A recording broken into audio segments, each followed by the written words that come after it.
Okay, greetings and welcome to this special WrestleMania preview match number, what are we on now, 3, and we're looking at, obviously playing the matches on WWE 13 while we commentate over it, and Andrew, what we're looking at now? CM Punk against The Undertaker for the streak. Do you think CM Punk realistically has any chance at all of ending the streak? Personally, no. But, I mean, candidate-wise, it couldn't go to a much better person than CM Punk in my opinion.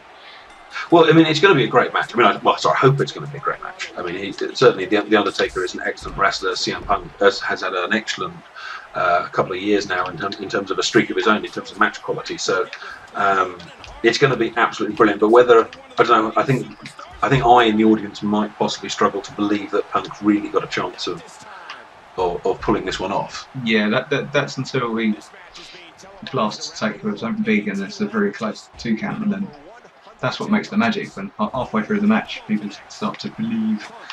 And then, you know, that's... Yeah, I think, but yeah, and to do that, I think Taker's really going to have to sell for Punk, you know, to make him, he needs to appear a genuine threat. So at the moment, all he's done is, on Raw, he's just kind of snuck up behind him, hit from behind, hit him with an urn. You know, these aren't the kind of things you would do if you were confident that you could beat them in a one-on-one match, really. Yeah, but he's trying to get inside his head. He's trying to mind game. But what a mind game! What this mind game consists of throwing your storyline father's ashes over your head. I mean, is this the lowest the WWE has ever gone? It's got to be up there. It's got to be, I think, the Katie Vick saga possibly. Do you think WWE should have done this? I mean, have they made a mistake in rather than basing this plot line, I don't know, you could have been best in the world versus streak perhaps, but instead they've gone... Yeah, I think it's definitely taken away. I mean, I can't think of a much worse avenue. I don't know if you can think of a much worse avenue that they could have taken. I would have preferred, you know, professional, you know, pride and the streak against the best in the world kind of angle to this whole ash rubbing fiasco that's going on. I mean, it hasn't offended me personally, because I know, you know, it's nothing personal, I'm sure, but it's still not very nice. I mean, I know the family of Paul Bearer have actually been fine with what they've done on Raw. But if you haven't seen Raw, by the way, they've actually CM Punk has stolen the urn, which in theory contained the ashes of Paul Bearer. Although they haven't said that explicitly, and he has dumped the ashes over the Undertaker's head. But apparently, Paul Bearer's family have known about it and been fine with it. Although they did come out the other day and said it hasn't played out exactly as they had envisaged it, which sounds like they're a bit kind of hesitant on the way it's played out. But I mean, I don't feel it's kind of added to the feud. I don't really want to see the Undertaker get CM Punk for this, but maybe that's just kind of the era we're living in these days. No, and it hasn't made CM Punk look like the bad guy. It's made the WWE look like the bad guy, and you know, the people are in the know now, much more than they ever have been. And you know, it hasn't made him into a bigger heel. It's made WWE look a little bit. But are we? Oh, lovely counter there. Are we just too old though? I mean, if we were a kid at this point, or would we be, you know, appalled at the evil CM Punk, you know, doing that to a dead body? Or yeah, quite possibly. I mean, things are completely different when you were younger. I mean, I remember thinking that Hulk Hogan was without a doubt the best wrestler ever, and early Undertaker as well, the greatest wrestler ever when he was fighting himself at SummerSlam. But Undertaker versus Undertaker. That was so bad. Oh, that was a classic. You know, they had Leslie Nielsen. I mean, come on, you can't get more classy than Leslie Nielsen and Undertaker versus himself. Depending on the colour of the gloves, of course. Ow! You're actually creamy in this match. So, anyone apart from CM Punk in the future that you would like to see end the streak if it wasn't Punk? I mean, I'm not sure the streak's ever. I mean, this is the thing. I mean, Undertaker is getting very old now for a wrestler, and he's obviously got a lot of professional pride. He's still wrestling at the top of his game, but at some point he's got to call it a day. And the big choice is going to be: do they break the streak to retire him, like a retirement match, or do they let him retire with the streak intact as a kind of a fitting send-off? Would you like to see him lose it on the way out, or do you think it's something that should be preserved? I'm right on the fence with this. I mean, there's a good way of doing it both ways. I mean, it would definitely make someone like Punk, who is main event but not legendary, it might push them into the legendary way. But then again, what better respect could there be for someone to retire undefeated at WrestleMania? That'd be great both ways. Yeah. I mean, but if it's not Punk, I can't really think of any more people it could be. I mean, it's not going to be people like Kane.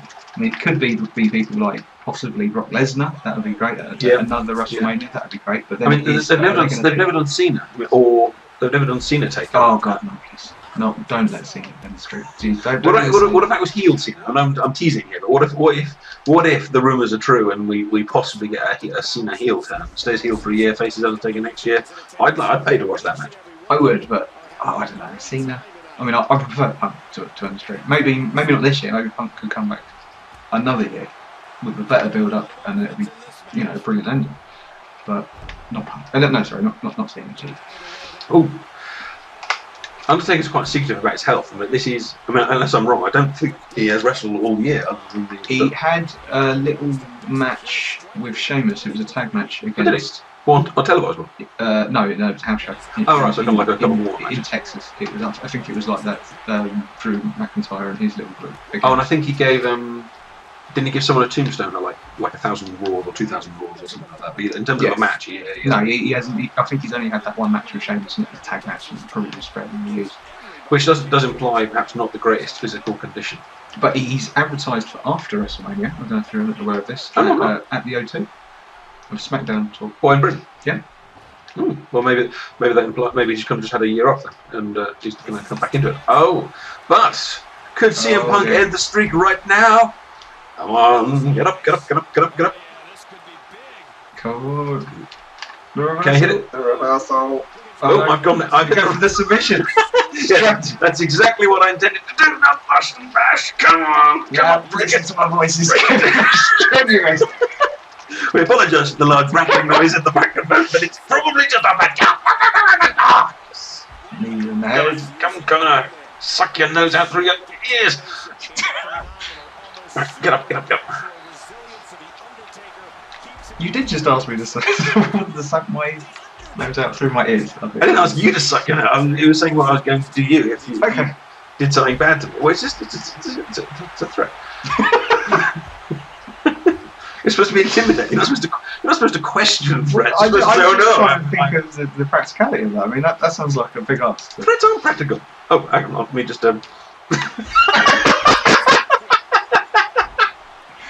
not there. Right. Ow!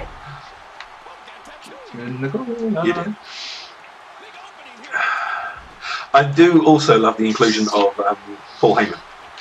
I think he's a brilliant mouthpiece. I mean, I wouldn't have actually put Punk with Heyman because Punk's such a good mouthpiece by himself. He doesn't really need one. But it's worked. I mean, it's worked. And Paul Heyman dressed as Paul Bearer was surprisingly kind of accurate, really, wasn't it? Well, yeah, similar physique to. Oh, jeez! Do you think we'll be seeing that bump on Sunday? Probably not. Well, then again, WrestleMania. There's not a lot Undertaker wouldn't do at WrestleMania. That's true. But I assume we're not going to see a famous take a dive over the ropes with his current age. But who knows? Ow! Oh, lovely counter. No! No! Oh! That was painful. That was painful. I was reading. If you guys haven't seen them, if you ever head over to prowrestling.net, they've got a lovely blog series where they've been talking about the Undertaker's streak, and they've gone through match and kind of talked about which are the good ones, which are the bad ones, all that kind of stuff. As I try and counter this. Oh, lovely. So if you fancy a read about the Undertaker streak, I do recommend you go and check that one out. I'll put the link in the description below. Which would you say is your favourite streak match? It has to be the first one between Undertaker and Shawn Michaels. Oh yeah. Give them a shout. I like the second one. The second one was great, but the first one was just wow. I think that earlier when we touched on Undertaker during the Mark Henry Ryback thing, you questioned, is that just my love of Taker? Is that just through rose-tinted glasses? Yeah. I feel because he's been in the business so long. When I was younger, he could stink the house out. Because I was a kid, I didn't know any better. Taker stunk the house out. But yeah, as he's obviously, as I'm now an adult still watching wrestling, but still, his match quality is improved. So yeah, it's kind of the Batista era that changed him over, and you wouldn't think it'd be Batista that would bring the best out in someone, but they did it. They worked very well as a combo. Right? Can CM Punk perform the impossible and take down the Taker on his second attempt? No. Oh yes, maybe. Right, let's try this one again. Get up. So you're rejecting the almighty great. Got him in the face! Got him in the face! Come on, we can do it. Come on, referee. 1, 2. The streak is over. Punk takes him down. You heard it here first. On Sunday, Punk will be standing over for a go to sleep and a big bloody nose. So do you think that's going to be the outcome? No, I think Punk's going to get absolutely squished by the Undertaker. Squished. I think he's going to get buried. But we may well see. I think Punk will get a few near falls, and I think we'll see it go to sleep and things. But the thing is Undertaker's kicked out of what now? 3 pedigrees and 3 switching musics. Batista Bomb. Yeah, and in the WWE, those are finishes which are really strong. Whereas the go to sleep, the powerful it is, I don't think people would believe that that's a finisher that's going to take the Taker down. But either way, although we might not see Punk with his hand raised on Sunday, I think it's going to be a good match. Thanks very much for watching, guys. If you've enjoyed the video, please give it a like and subscribe if you'd like to see more from TheAdipose. Thank you very much to Andrew for joining me today, and we'll see you at our next special WrestleMania preview match. Take care. Bye-bye.